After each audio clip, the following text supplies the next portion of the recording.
नमस्कार दोस्तों, आपका स्वागत है। आज मैं इडुटेरिया का सेट दरोगा का सेट नंबर 7 लेके आया हूँ, वॉल्यूम 2 का। इस वीडियो को लाइक कीजिए, चैनल को सब्सक्राइब कीजिए और पूरा देखिए, तब फ़ायदा होगा दोस्तों। चलिए शुरू करते हैं। पहला नंबर क्वेश्चन है, लेकिन 1 से 5 तक जो है ना मैथ है, इसको लास्ट में करवा दूँगा। चलिए अभी 6 से देखते हैं।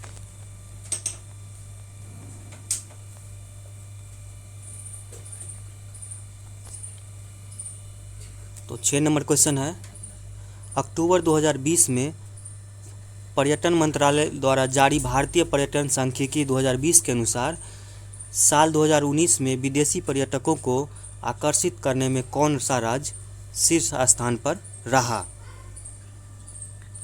ठीक, तो यहाँ आपको दिया हुआ है ऑप्शन उत्तर प्रदेश, राजस्थान, बिहार और तमिलनाडु। तो इसका सही जवाब जो होगा आपको तमिलनाडु हो जाएगा। जबकि घरेलू स्तर की बात की जाए, घरेलू पर्यटकों को आकर्षित करने में उत्तर प्रदेश शीर्ष स्थान पर रहा था।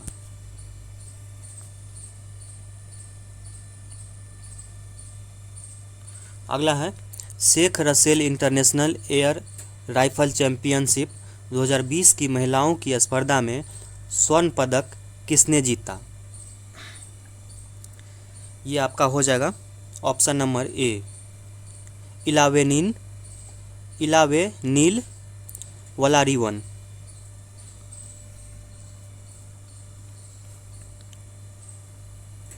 चलिए अगला क्वेश्चन है, अक्टूबर 2020 में शोभा नायडू का निधन हो गया। वह प्रसिद्ध नृत्यांगना थी। तो इसका बताइए क्या होगा। इसका ऑप्शन नंबर सी हो जाएगा कुचिपुड़ी। कुचिपुड़ी की बात कीजिएगा तो यह आंध्र प्रदेश का नृत्य है।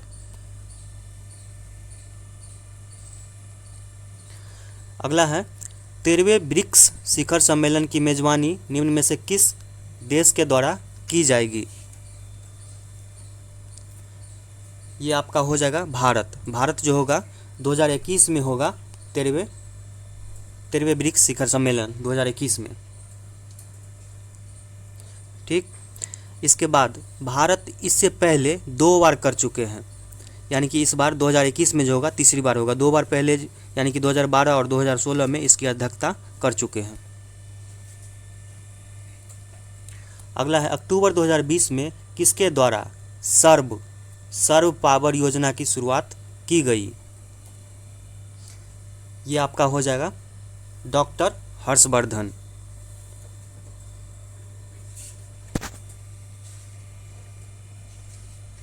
अगला है, निम्नलिखित में से कौन सा जोवियन ग्रह नहीं है। ठीक, जोवियन ग्रह की बात कीजिएगा तो ये आपका नहीं है मंगल ग्रह। जोवियन का अर्थ होता है पृथ्वी के समान।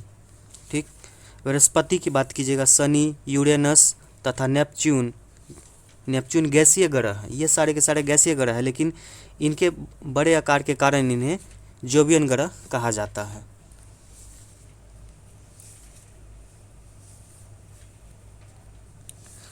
अगला है, बिग बैंग की घटना कितने वर्ष पूर्व हुई थी। इसका सही जवाब हो जाएगा 13.7 अरब वर्ष पूर्व।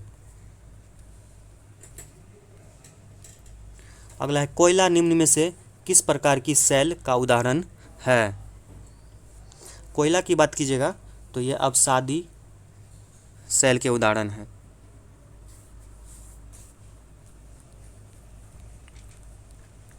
अगला है, वायुमंडल में हीलियम गैस का आयतन के अनुसार कितना प्रतिशत है। हीलियम गैस कितना प्रतिशत है, तो ये देखिए, हीलियम गैस की बात कीजिएगा तो 0.0005, ऑप्शन नंबर सी।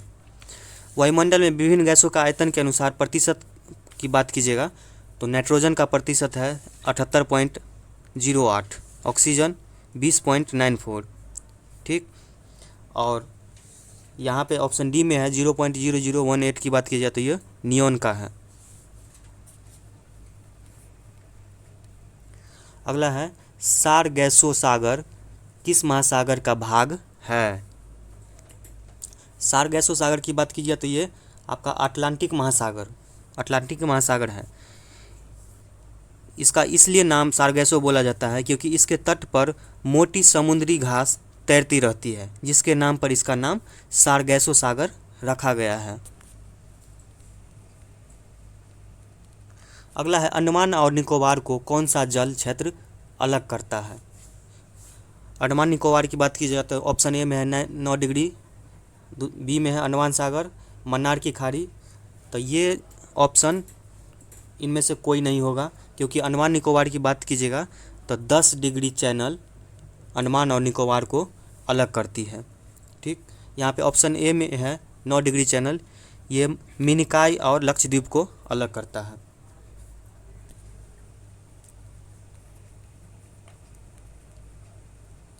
अगला है कश्मीर घाटी निम्न में से किन दो पर्वत श्रेणी के बीच स्थित है। कश्मीर घाटी की बात हो रही है यहाँ पे, किन दो पर्वत श्रेणियों के बीच स्थित है। ये आपका हो जाएगा ऑप्शन नंबर बी सही इसका, बृहद हिमालय एवं पीर पंजाल।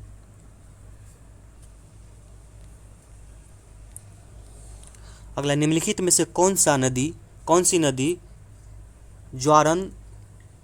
ज्वारंद मुख का निर्माण करती है। ज्वारंद मुख का निर्माण करती है, ये आपका हो जाएगा Narmada, option number D.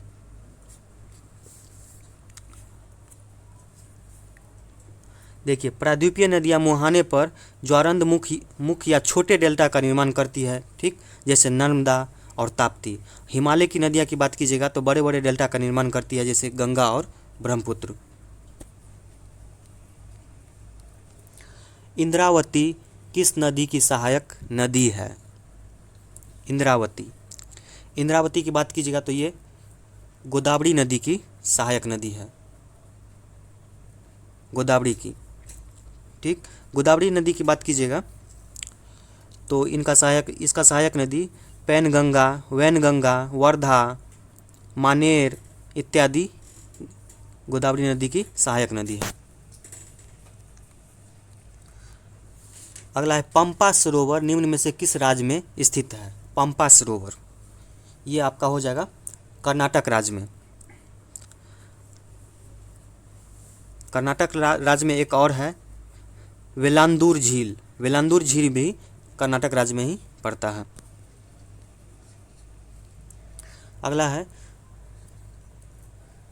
Pochampad परियोजना किस नदी पर स्थापित की गई है। ये हो जाएगा गोदावरी नदी। ठीक, गोदावरी नदी ये इस परियोजना की बात कीजिएगा तो तेलंगाना के निजामाबाद जिले में स्थित है। अगला है भारत में टीन का अधिकांश उत्पादन किस राज्य में होता है। टीन का उत्पादन, अधिकांश उत्पादन टीन की बात कीजिएगा तो ये छत्तीसगढ़ में उत्पादित किया जाता है।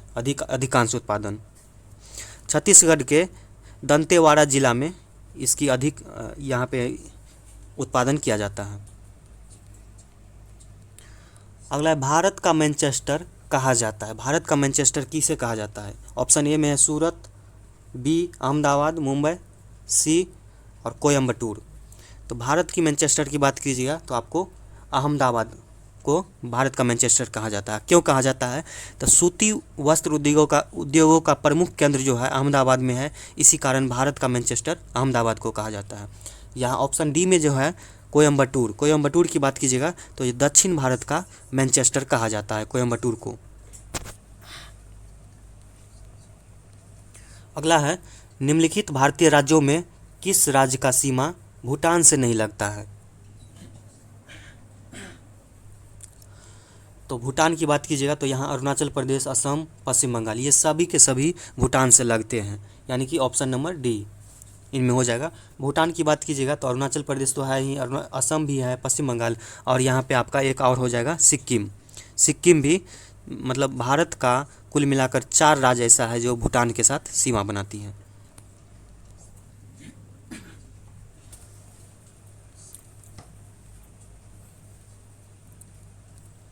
अगला है महावीर ने अपना उपदेश किस भाषा में दिया।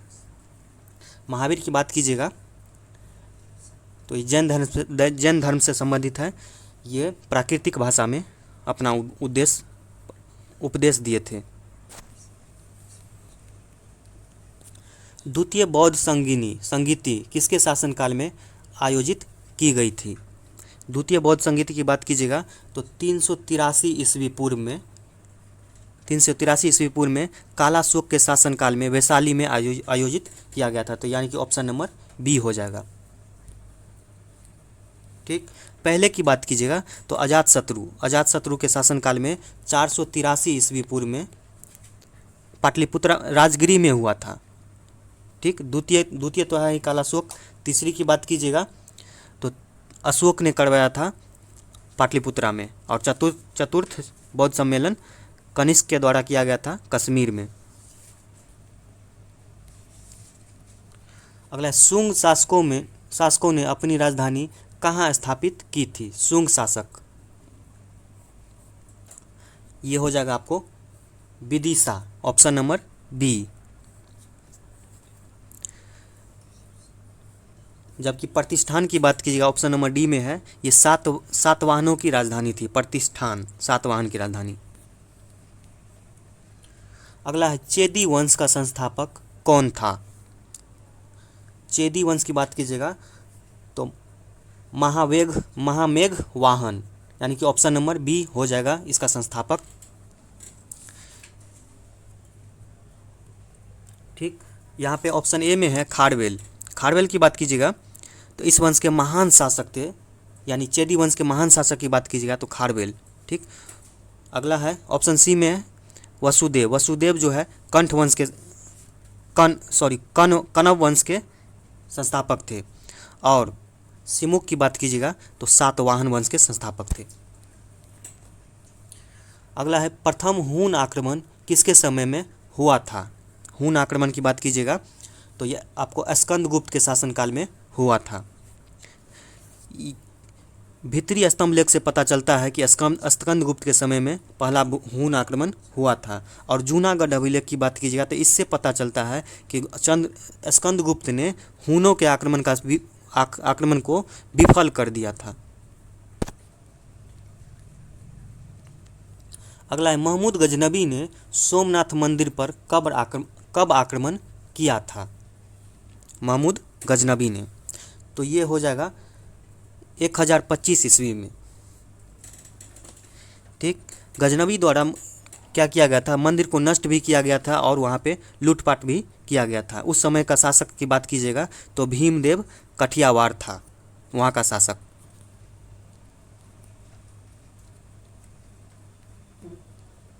अगला है अजमेर में 2.5 दिन का झोपड़ा मस्जिद का निर्माण किसने करवाया था। 2.5 दिन का झोपड़ा निर्माण किसने करवाया था, तो ये 2.5 दिन की झोपड़ा की बात कीजिए तो ये कुतुबुद्दीन ऐबक हो जाएगा। ठीक, और कुतुबुद्दीन ऐबक की बात कीजिए तो दिल्ली में भी कुव्वत उल इस्लाम मस्जिद का भी निर्माण करवाया था। कुतुब मीनार का नींव इन्होंने ही रखा था, कुतुबुद्दीन ऐबक। अगला है इब्न बतूता किसके काल में भारत आया था। ठीक, काफ़ी महत्वपूर्ण क्वेश्चन है दोस्तों। तो मेरे कहने का मतलब है कि आप अगर अच्छा लग रहा होगा तो लाइक कीजिए, चैनल को सब्सक्राइब कीजिए, क्योंकि जुड़े रहने के लिए तो आपको चाहिए ही। और बगल में बेल आइकन होगा उसे भी दबाइए। देखिए इब्न बतूता की बात कीजिएगा तो मोहम्मद बिन तुगलक के काल में भारत आया था 1333 ईस्वी में।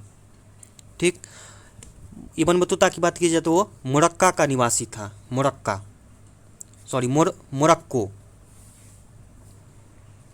और इब्न बतूता का एक पुस्तक था, रेहला नामक पुस्तक की भी रचना किया था, पूछा जाता है। सरहिंद का युद्ध कब हुआ था। सरहिंद की बात कीजिएगा तो ये आपको 1555 ईस्वी में हुआ था। किसके बीच, तो सरहिंद का युद्ध की बात कीजिएगा मुगल और सिकंदर सूर के बीच हुआ था, जिसमें मुगल का जीत हुआ था। इसी बीच इसका नेतृत्व की बात कीजिएगा, मुगलों का नेतृत्व जो किया था बैरम खान ने किया था।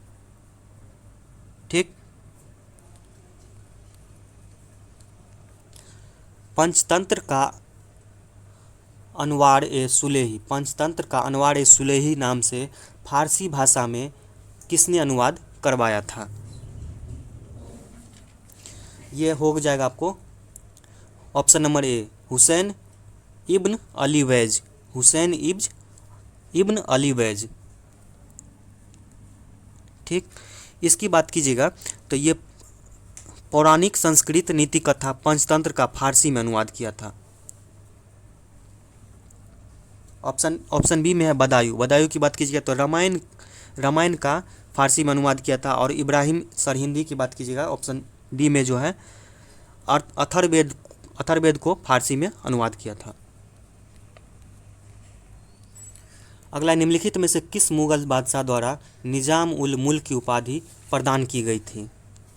ठीक, निजाम उल मुल्क की उपाधि जो प्रदान जिसको मिला था वो है चिनकिलिच खां, चिनकिलिच खां, ऑप्शन नंबर बी। और ये आपको बता दूं मुगल बादशाह मोहम्मद शाह के द्वारा इसे प्रदान किया गया था। अस्थायी बंदोबस्त व्यवस्था किस वर्ष लागू की गई थी? तो इसकी बात कीजिएगा तो आपको 1793 ईस्वी में किया गया था लॉर्ड कॉर्नवालिस के द्वारा। अगला है, सार्वजनिक समाज की स्थापना किनके द्वारा की गई थी? ये आपका हो जाएगा महादेव गोविंद रानाडे। महादेव गोविंद रानाडे की बात कीजिएगा तो उसकी मेधा शक्ति के कारण महाराष्ट्र का सुकरात भी कहा जाता था। मद्रास की संधि किनके बीच हुई थी? मद्रास की संधि की बात कीजिएगा तो ये आपको अंग्रेज और हैदर अली के बीच हुआ था। ठीक, किस टाइम में हुआ था? महाराष्ट्र की संधि की बात कीजिएगा तो प्रथम आंग्ल मैसूर युद्ध यानी कि 1767 से 69 के बीच जो चला था उसी में इसका जो संधि हुआ था 4 अप्रैल 1769 ईस्वी में हुआ था। अगला, नवजीवन समाचार पत्र के संस्थापक कौन थे? नवजीवन समाचार पत्र ये आपका हो जाएगा ऑप्शन सी में जो है महात्मा गांधी उसके द्वारा किया गया था। और इसकी जो बता दूं यह हिंदी और गुजराती में भी प्रकाशित हुआ था।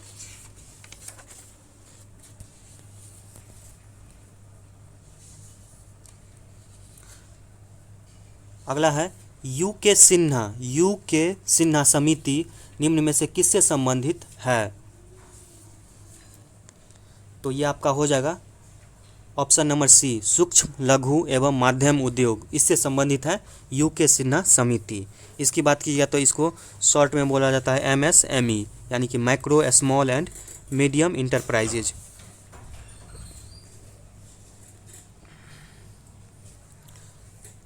कागजी मुद्रा या कृत्रिम मुद्रा यानी कि आर्टिफिशियल मनी कौन सा है इसमें से? डॉलर ऑप्शन ए में है, प्रत्यक्ष विदेशी निवेश, विशेष आहरण अधिकार, ये आपका हो जाएगा ऑप्शन नंबर सी, विशेष आहरण अधिकार जो है कागजी मुद्रा या इसे कृत्रिम मुद्रा भी बोला जाता है। अगला, केंद्रीय बजट में पूंजीगत प्राप्तियां के अंतर्गत निम्न में से कौन नहीं शामिल है? ये आपका हो जाएगा ऑप्शन नंबर ए, निवेश। ठीक, तो निवेश, ऋण भुगतान एवं ऋण वितरण की बात की जाए तो पूंजीगत व्यय के अंतर्गत आता है, जबकि पूंजीगत प्राप्ति की बात कीजिएगा तो इसके अंतर्गत विनिवेश, आंतरिक बाजार उधारी, विदेशी ऋण एवं सहायता ऋण वसूली, ये सारे के सारे किस में आते हैं? पूंजीगत प्राप्तियां में। राजकोषीय घाटा क्या है? राजकोषीय घाटा की बात कीजिएगा तो राजकोषीय घाटा बराबर हो जाएगा आपको बजटेरी घाटा प्लस उधार एवं अन्य देयताएं यानी कि ऑप्शन नंबर सी।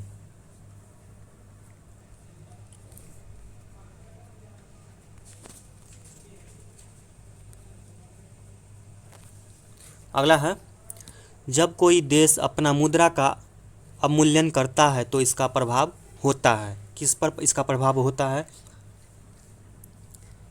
तो देखिए, पहला में है आयात सस्ता हो जाता है, दूसरा में है निर्यात सस्ता हो जाता है और आयात महंगा हो जाता है। निर्यात महंगा हो जाता है, तो इसमें जो कथन दिया हुआ है यानी कि ऑप्शन 2 और 3, निर्यात सस्ता हो जाता है आयात महंगा हो जाता है, ये आपका ऑप्शन नंबर सी 2 और 3 होगा सही।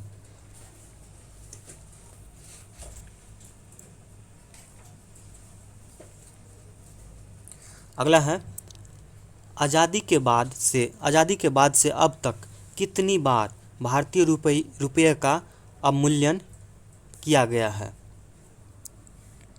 तो ये आपका हो जाएगा ऑप्शन नंबर बी 3 बार, 1949, 1966 और 1991।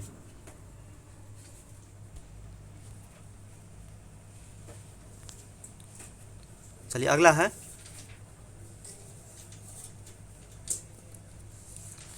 विदेशी मुद्रा भंडार के अंतर्गत शामिल होते हैं।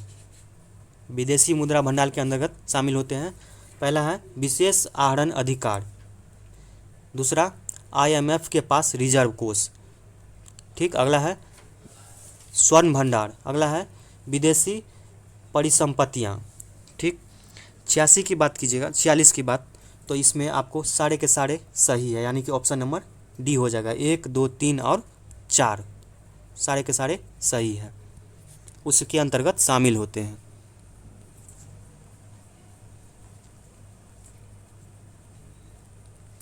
अगला डॉक्टर राजेंद्र प्रसाद संविधान सभा के निम्न में से किस समिति के अध्यक्ष थे?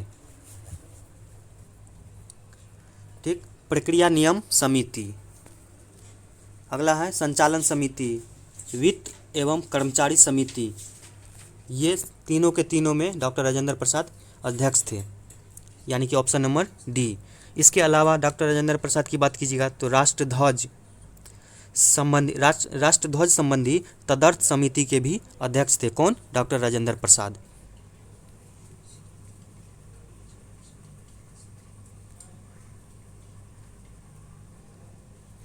चलिए अगला है संसदीय शासन प्रणाली की प्रमुख विशेषता है।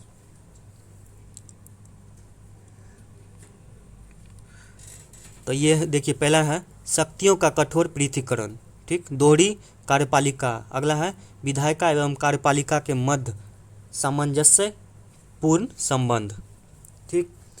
इस तीनों में बात कीजिएगा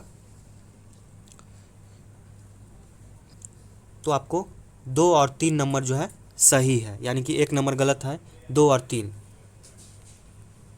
तो ये आपका ऑप्शन हो जाएगा ऑप्शन नंबर सी, इसका सही होगा। तो पहला में जो है शक्ति का कठोर पृथक्करण की बात कीजिएगा तो ये राष्ट्रपति शासन प्रणाली के प्रमुख विशेषता है।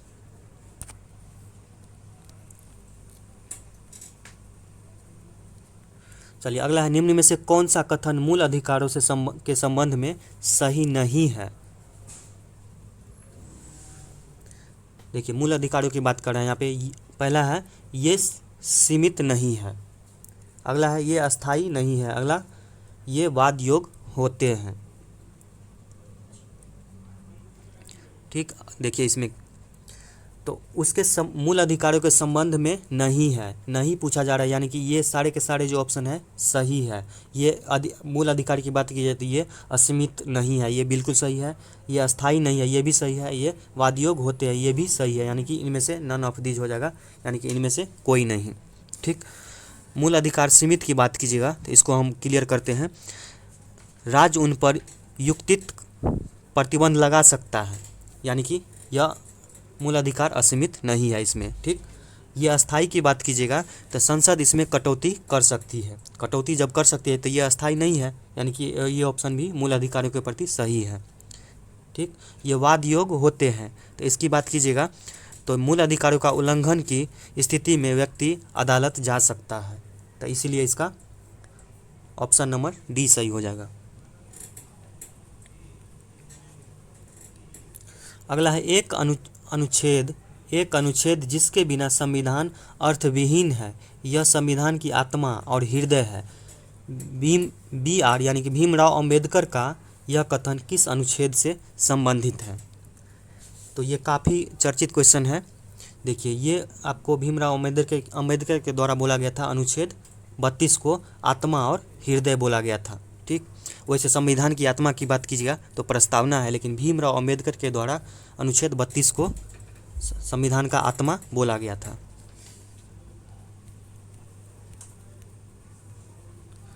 अगला, लोकसभा और राज्यसभा की संयुक्त बैठक बुला सकती है। ठीक, ये आपका हो जाएगा राष्ट्रपति। इसके अनुच्छेद 108 के तहत राष्ट्रपति दोनों सदन को बुला सकती है संयुक्त बैठक। अगला, भारतीय संविधान के किस अनुच्छेद के अंतर्गत महान्यायवादी की नियुक्ति की जा सकती है? तो ये आपका हो जाएगा अनुच्छेद 76 इसके तहत, और इसकी नियुक्ति की बात कीजिए तो राष्ट्रपति द्वारा किया जाता है।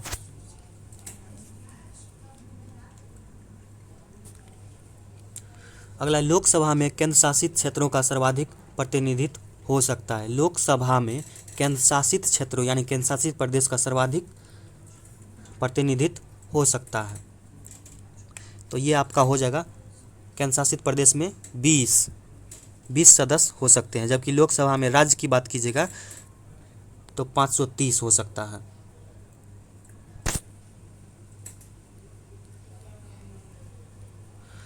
अगला, राज्यसभा का सदस्य होने के लिए न्यूनतम आयु कितनी होनी चाहिए? राज्यसभा की सदस्य की बात कीजिएगा तो कम से कम आयु आपको 30 साल होना चाहिए, 30 वर्ष, जबकि लोकसभा की बात कीजिएगा तो 25 साल।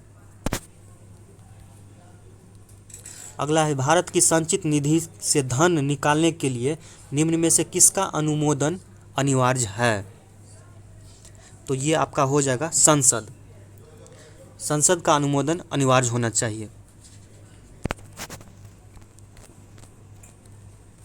अगला है, संसद की लोक लेखा समिति के अध्यक्ष की नियुक्ति करता है, इनमें से कौन करता है? ये आपका हो जाएगा लोकसभा अध्यक्ष।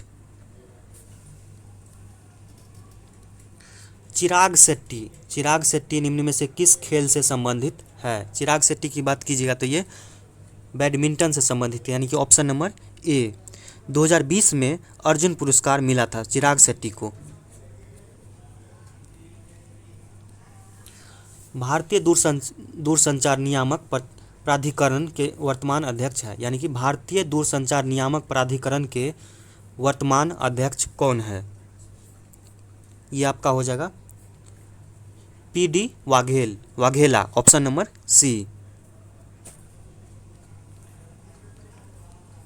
अगला, किस राज्य के काजी नेमू को GI टैग प्रदान किया गया है? काजी नेमू की बात कीजिए तो ये असम में है, असम में इसका आंसर हो जाएगा असम। अगला, हाल ही में आसन संरक्षण रिजर्व को रामसर स्थल घोषित किया गया, यह किस राज्य में स्थित है? यह आपका हो जाएगा उत्तराखंड। लेकिन आसन संरक्षण रिजर्व की बात कीजिएगा तो रामसर स्थल यह उत्तराखंड का पहला रामसर स्थल है। अगला, संयुक्त राष्ट्र महासभा के 75वें सत्र के अध्यक्षता कौन है? ठीक, ये आपका हो जाएगा ऑप्शन नंबर सी, वोल्कन वोजकीर। ये तुर्की के रहने वाली है, तुर्की।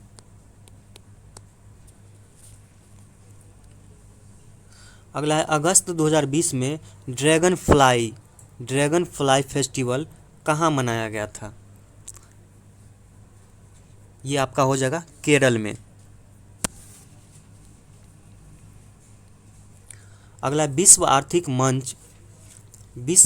मंच द्वारा जारी वैश्विक ऊर्जा संक्रमण सूचकांक 2020 में भारत को कौन सा स्थान प्राप्त हुआ है?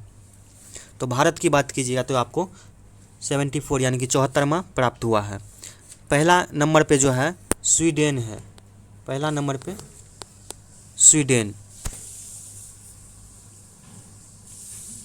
अगला है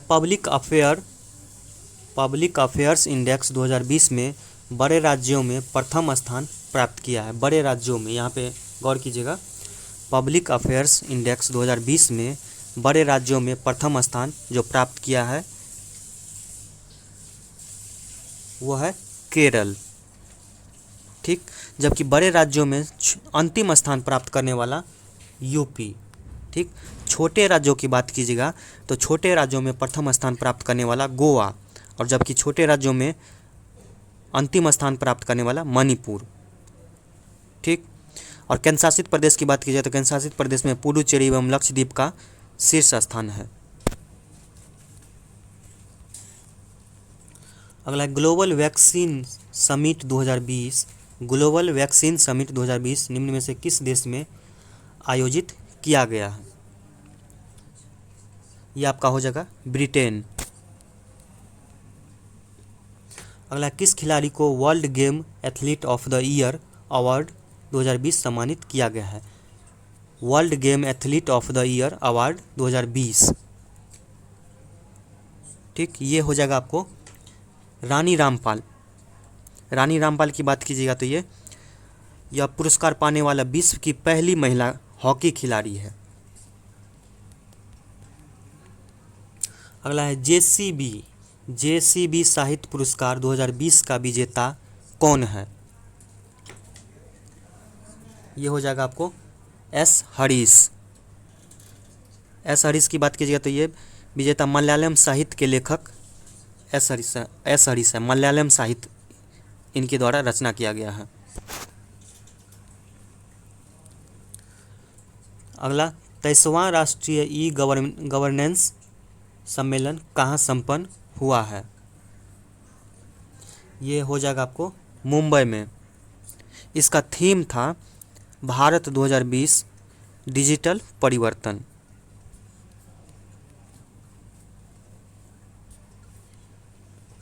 वर्ष 2020 में टाइलर पुरस्कार निम्न में से किसे प्रदान किया गया है? ये आपका हो जाएगा पवन सुखदेव। अगला है, कोविड-19 को महामारी घोषित करने वाला पहला राज्य कौन था? ठीक, ये आपका हो जाएगा हरियाणा। देखिए, कोविड-19 को महामारी घोषित करने वाला राज्य की बात कीजिएगा तो पहला हरियाणा। ठीक, लेकिन राजस्थान की बात कीजिएगा तो राजस्थान कोविड-19 के कारण लॉकडाउन की घोषणा करने वाला पहला राज्य बना। अगला है, 25वें शीतकालीन ओलंपिक खेलों की मेजबानी किस देश के द्वारा की जाएगी? तो ये आपका हो जाएगा इटली। लेकिन 25वीं शीतकालीन ओलंपिक खेल कब आयोजित किया जाएगा? ये आपको 2026 की बात हो रहा है। यहाँ पे 2026 में किया जाएगा। इटली के 2 शहर मिलान और कोर्टिना डी एम्पिजो, ये इटली के 2 शहर है, उसमें वहाँ पे आयोजित किया जाएगा। अगला, दुनिया का सबसे बड़े जिंक स्मेल्टर परियोजना का निर्माण किस राज्य में किया जाएगा? ये आपका हो जाएगा गुजरात। ठीक, ये इसकी बात कीजिएगा तो हिंदुस्तान जिंक लिमिटेड के द्वारा गुजरात के तापी जिले के दोसवाड़ा में दुनिया का पहला जिंक स्मेल्टर परियोजना का निर्माण किया जाएगा। इसका पूरा होने का लक्ष्य जो रखा गया है 2022 तक। अगला है, दी एंड गेम पुस्तक किनके द्वारा लिखी गई है? दी एंड गेम, ये आपका हो जाएगा एस हुसैन जैदी।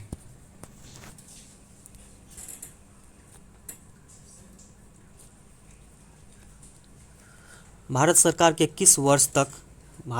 ने किस वर्ष तक डिजिटल रेडियो लॉन्च करने का लक्ष्य रखा गया है? ये 2024 तक। किस वरिष्ठ वैज्ञानिक को डीआरडीओ के scientist of the year award से सम्मानित किया गया है? ये आपका हो जाएगा option number B Hemant Pandey. हाल ही में सदर जापरोव को किस देश की राष्ट्रपति चुना गया है? ये आपका हो जाएगा किर्गिस्तान। ये जनवरी 2021 में चुना गया इसको। देश का पहला परागणकर्ता पार्क विकसित किया गया है, कहाँ पे? ये उत्तराखंड में किया गया है। निम्न में से कौन सा एक सदिश राशि नहीं है? ठीक, सदिश राशि की बात कीजिएगा तो परिणाम और दिशा दोनों आवश्यक होती है सदिश राशि में। तो ये आपका हो जाएगा विद्युत धारा जो है सदिश राशि नहीं है, विद्युत धारा अदिश राशि है। ठीक, यहाँ पे आपका देखिए चुंबकीय क्षेत्र जो है, चाल प्रवणता, बल आघूर्ण, ये सब सदिश राशि है। देखिए ताप बढ़ने से द्रवों का श्यानता क्या होती है उस पर। तो द्रवों की श्यानता की बात कीजिएगा तो ताप बढ़ने से घटता है।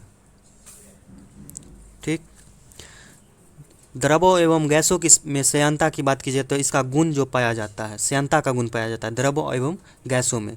जबकि द्रव की बात कीजिएगा तो श्यानता में ताप बढ़ने पर द्रवों की श्यानता ताप बढ़ने से घटती है। जबकि गैसों की बात कीजिएगा तो गैसों की श्यानता ताप बढ़ने से बढ़ती है। अगला, निम्न में से कौन अचुंबकीय पदार्थ है? और चुंबकीय पदार्थ की बात कीजिएगा तो यहाँ पे आपका हो जाएगा कोबाल्ट, जस्ता, पारा, एल्युमिनियम। एल्युमिनियम अचुंबकीय पदार्थ है। ठीक, अगला है प्रकाश का तरंग सिद्धांत किसने दिया था? प्रकाश का तरंग सिद्धांत ये आपका हो जाएगा हाइजेंस भी बोला जाता है इसको, हाइजेंस।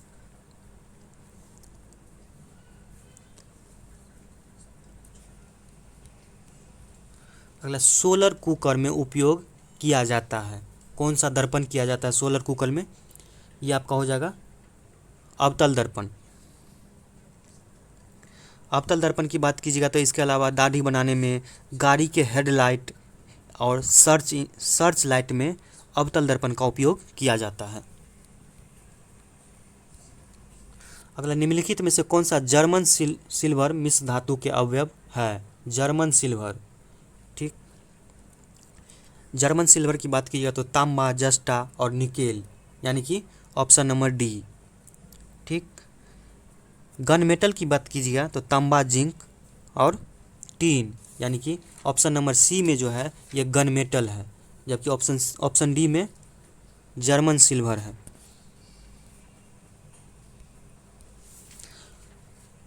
अग्निरोधक वस्त्र बनाने में किस यौगिक का उपयोग किया जाता है? ये हो जाएगा आपको एल्युमिनियम सल्फेट।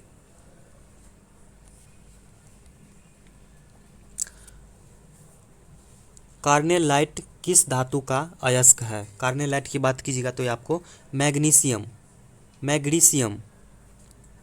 का अयस्क है।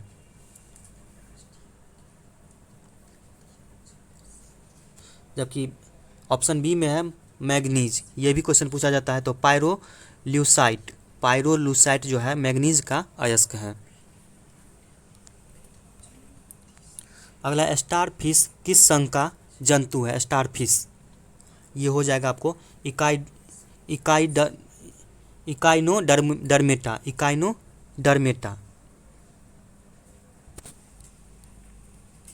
अगला, निम्न में से कौन सबसे बड़ा कोशिकांग है? ठीक, ये आपका हो जाएगा न्यूक्लियस, ऑप्शन नंबर डी। सबसे छोटा कोशिकांग की बात कीजिएगा तो राइबोसोम।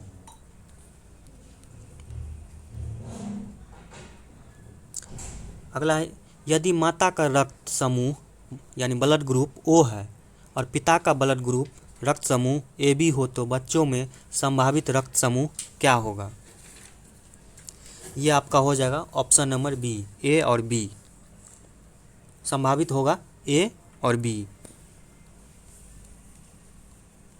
एंथ्रेक्स रोग किसके कारण होता है? एंथ्रेक्स रोग की बात कीजिए तो ये जीवाणु से होता है। एंथ्रेक्स रोग जीवाणु से होने वाला रोग है। यह त्वचा एवं फेफड़ों को प्रभावित कर सकता है, करता भी है। निम्न में से कौन सा विटामिन घाव भरने में सहायक होता है? ये होगा आपको vitamin C, option number C. यह खट्टे फलों में पाया जाता है। विटामिन सी की बात की जाए तो खट्टे फलों में पाया जाता है, जबकि आंवला में सर्वाधिक मात्रा में विटामिन सी पाया जाता है। मस्तिष्क का कौन सा भाग शरीर का तापक्रम नियंत्रित करता है? ठीक, ये आपका हो जाएगा हाइपोथैलेमस। और सेरेबेलम, ऑप्शन ए में सेरेबेलम की बात कीजिएगा तो शरीर के संतुलन बनाए रखता है। ये शरीर को संतुलन बनाए रखता है सेरेबेलम। और ताप की बात कीजिएगा तो हाइपोथैलेमस। निम्न में से कौन सा हार्मोन वृद्धि रोधक पादप हार्मोन है? ठीक, ये हो जाएगा आपको एब्सिसिक अम्ल।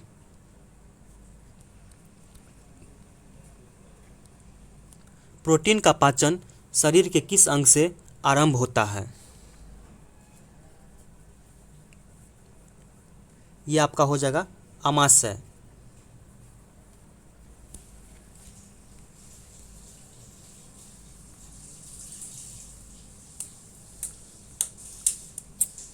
अगला है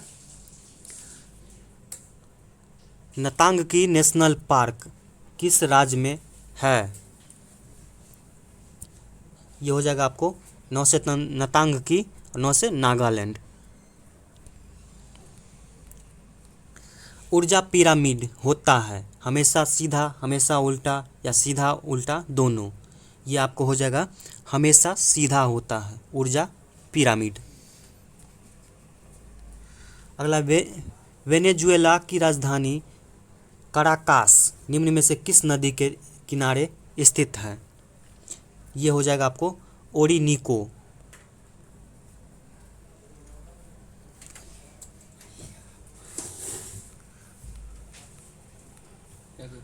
अगला है 30वीं समांतर रेखा किन दो देशों के बीच की सीमा रेखा है? 38वीं समांतर रेखा किन दो देशों के बीच की सीमा रेखा है?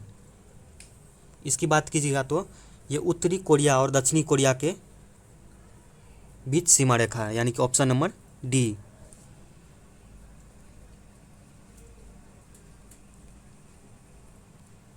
अगला इकोलॉजी शब्द का सर्वप्रथम प्रयोग निम्न में से किन के द्वारा किया गया है? इकोलॉजी की बात की जाए तो सर्वप्रथम हेकेल्स के द्वारा बोला गया था, प्रयोग किया गया था। और इसके बाद देखिए ट्रांसले की बात कीजिए तो ट्रांसले ने सर्वप्रथम इकोसिस्टम का शब्द का प्रयोग किया था। ट्रांसले इकोसिस्टम। अगला है एस्टोर्टिंग किस देश की संसद है? एस्टोर्टिंग ये आपको नॉर्वे की है। ठीक, ऑप्शन ए में स्वीडन की बात कीजिएगा तो रिक्सडैग।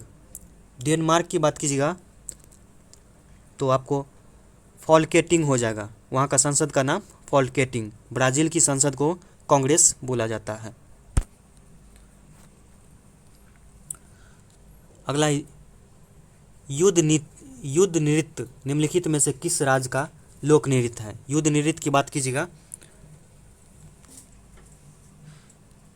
तो आपको अरुणाचल प्रदेश का हो जाएगा। अरुणाचल प्रदेश की बात कीजिएगा तो एक और लोक नृत्य है मुखौटा भी अरुणाचल प्रदेश का लोक नृत्य है। चलिए अब मैथ्स का क्वेश्चन है। मैं तो सोच रहा था कि आपको मैथ्स का अलग से करवा दूं, लेकिन अगर आपको चाहिए अलग से तो आपको कमेंट करना होगा, बताइएगा कमेंट में। देखिए यहाँ पे पहला क्वेश्चन है किसी समबाहु त्रिभुज की ऊंचाई 8√3 cm है तो उसका क्षेत्रफल क्या होगा। ठीक, समबाहु त्रिभुज की ऊंचाई बराबर होता है √3/2 गुने भुजा होता है, उसके बराबर दिया हुआ है 8√3। ठीक, समबाहु त्रिभुज का क्षेत्रफल की बात कीजिए तो √3/4 गुने भुजा स्क्वायर। यहाँ पे भुजा निकालिएगा तो 16 cm, यहाँ पे आपको आंसर जो होगा 64√3 आ जाएगा, 64√3 cm स्क्वायर।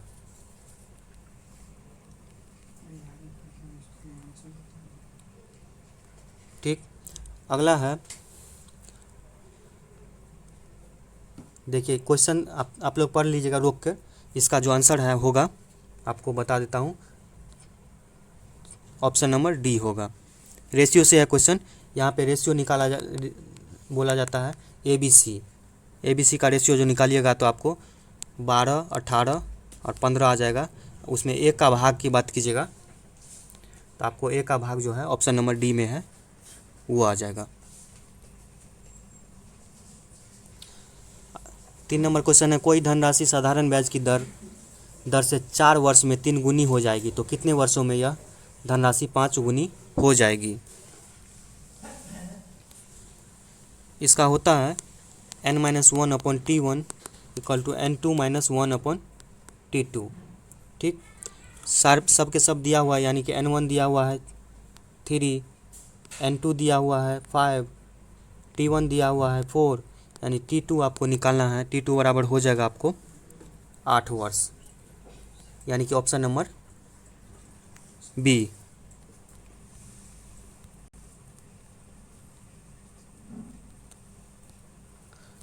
अगला है 4 नंबर क्वेश्चन है, एक व्यक्ति 2 मेज़ों को 960 रुपये की दर से बेचता है। पहली पर वह 20% लाभ कमाता है, जबकि दूसरी की बात कीजिएगा तो उसे 20% हानि होती है, तो उसे कुल कितना लाभ या हानि होगी। ठीक, विक्रय मूल्य की बात कीजिएगा तो दोनों की विक्रय मूल्य की बात कीजिएगा तो दोनों मिलाकर आपका हो जाएगा 1920 रुपये। ठीक, और एक की बात कीजिए तो 960 है गुने 100/80, फिर गुने 960 गुने 100/120 जो लाभ होती है। ठीक, यहाँ से निकालिएगा तो आपको हानि निकल जाएगी 80 रुपये, यानी कि ऑप्शन नंबर ए। यहाँ से लाभ निकल जाएगी, रुकिए यहाँ पे आपको 1920 हो जाता है, हाँ उसको टोटल सेलिंग प्राइस निकालिएगा तो आपको 2000, तो यहाँ से आपको हानि होगा ऑप्शन नंबर डी, यानी कि 80 हानि।